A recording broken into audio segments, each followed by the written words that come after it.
Hello everyone, we are going to see about dynamic programming. Dynamic programming (DP) is a method for solving complex problems by breaking them into simpler subproblems and solving each subproblem only once. It is especially useful for optimization problems where the goal is to find the best solution among many possible solutions. Key concepts: optimal substructure. A problem has optimal substructure if an optimal solution to a problem contains optimal solution to its subproblems. This property allows us to construct an optimal solution recursively from optimal solution to subproblems. Overlapping subproblems. In dynamic programming, we solve each subproblem only once and store the solutions to avoid redundant computations. If the same subproblem is encountered multiple times in the recursive solution, we can use memoization or tabulation to store and reuse its solution. Steps for dynamic programming. Identify the problem. Recognize the problem that can be solved using dynamic programming. Problems that exhibit optimal structure and overlapping subproblems are good candidates. Formulate a recursive solution. Define a recursive solution that breaks down the problem into simpler subproblems. Identify the base case and recursive case. Apply memoization or tabulation. Implement the recursive solution using memoization top-down approach or tabulation bottom-up approach to store and reuse solutions to subproblems.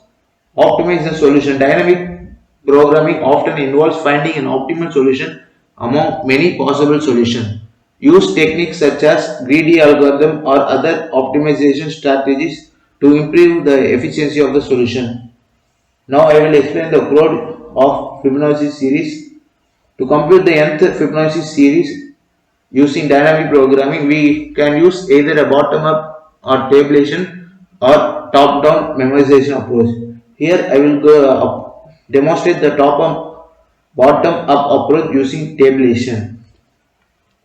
Bottom-up approach. In this approach, we will iteratively compute Fibonacci series from a bottom up, starting from the base case and building up to a desired nth Fibonacci number.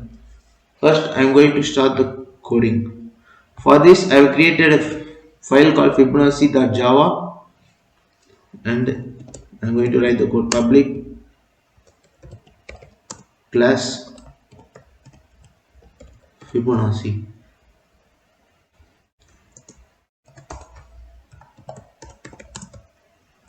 Public static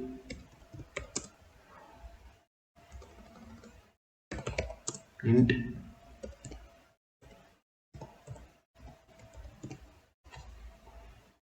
Fibonacci of int n.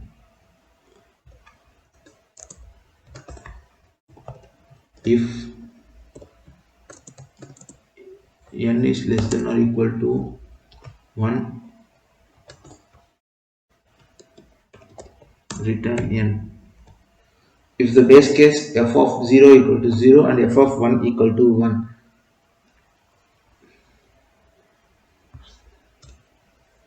And then int array of dp equal to new int of n plus 1. And we are going to initialize a base case dp of 0 equal to 0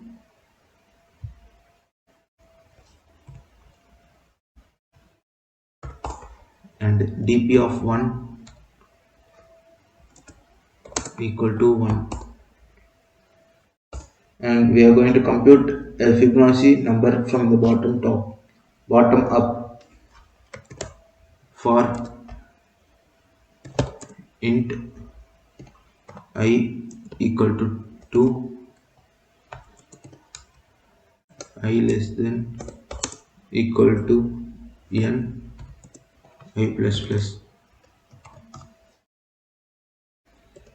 dp of I equal to dp of I minus 1 plus dp of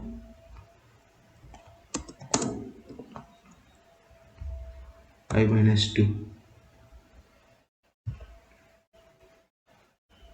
and then want to return dp of n.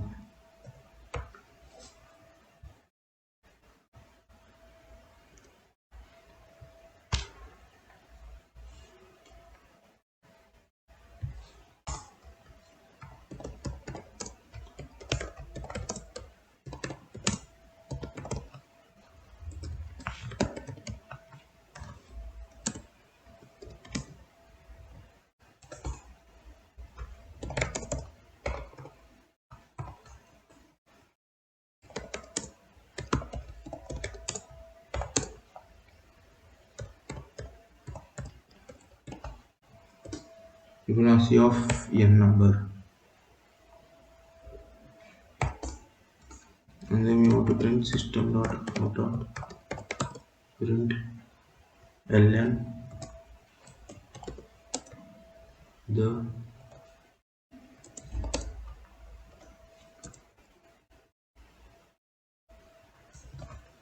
nth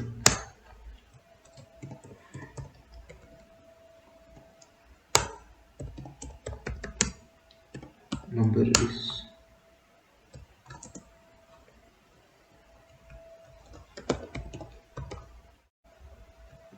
if I run this.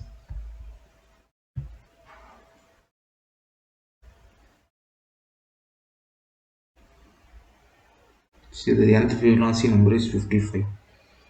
We create an array dp to store Fibonacci number up to n. We initialize the base case dp of 0 equal to 0 and dp of 1 equal to 1. We iterate from 2 to n, computing each Fibonacci number as a sum of the previous two Fibonacci number. Finally, we return dp of n, which returns the nth Fibonacci number. The time complexity of the approach is O of n because we compute each Fibonacci number once in a bottom-up manner. This bottom-up approach uses tabulation is efficient and avoids redundant computation, making it a suitable solution for computing Fibonacci number dynamically. Dynamic program can be implemented using either a top-down approach or a bottom-up approach, depending on the problem and personal preference. Both approaches have their advantage and can be used interchangeably in many ways. Thank you.